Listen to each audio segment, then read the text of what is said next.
নমস্কার বন্ধুরা, আজকে অ্যাস্টেরিক্স ও সোনার কাছ থেকে এই কমিক্সটির রিভিউ দেবো। কেমন লাগলো আমার পড়ে সেটা জানাবো। অ্যাস্টেরিক্সের যে গলগ্রাম, সেই গলগ্রামে এটাসিটামিক্স নামে এক পুরোহিত থাকেন। তিনি পরগাছা কেটে, সোনার কাছ থেকে পরগাছা কেটে জাদু পানীয় তৈরি করেন। আর সেই জাদু পানীয় খেয়ে অ্যাস্টেরিক্সের গ্রামের সবাই এত শক্তিশালী হয়ে যায় যে তারা রোমানদের যুদ্ধে হারিয়ে দেয়। এর ফলে রোমানরা সমগ্র গল দখল করলেও অ্যাস্টেরিক্সের গ্রাম এখনও দখল করতে পারেনি। একদিন কি হয়, এটাসিটামিক্স সোনার কাস্তে দিয়ে পরগাছা কাটতে গিয়ে সোনার কাস্তে ভেঙে যায়। এদিকে তার যাওয়ার কথা বাৎসরিক মহাসভায়, পুরোহিতদের যে বাৎসরিক মহাসভা হয় সেটাতে যাওয়ার কথা, কিন্তু সেখানে সোনার কাস্তে না নিয়ে গেলে সেটা সম্মানহানি হয়।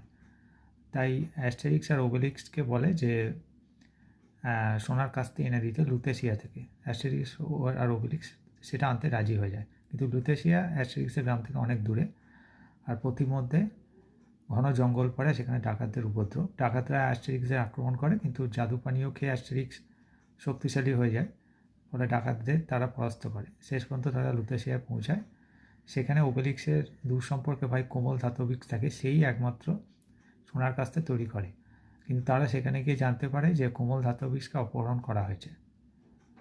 তো তারা কিভাবে কোমল ধাতবিক্সকে উদ্ধার করে এবং সোনার কাস্তে নিয়ে নিজেদের গ্রামে ফিরে আসে, এই নিয়েই অ্যাস্টেরিক্স ও সোনার কাস্তে গল্পটি। খুব সুন্দর গল্প। তোমরা যদি অ্যাস্টেরিক্স কমিক্স ভালোবাসো তাহলে এই বইটি সংগ্রহ করতে পারো। আনন্দ পাল বিশ্বাস থেকে প্রকাশিত হয় অ্যাস্টেরিক্স ও সোনার কাস্তে, সম্পূর্ণ রঙিন কমিক্স,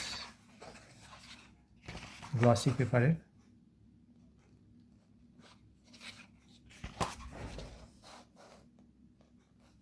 আমার তো কমিক্সটি খুব ভালো লেগেছে পড়ে। তোমরা যদি না পড়ে থাকো তাহলে কমিক্সটি অবশ্যই সংগ্রহ করতে পারো। অ্যাস্টেরিক্স ও সোনার কাস্তে গল্পটি খুব ভালো। গল্পটির সংক্ষেপে তোমাদের জানালাম কীরকম।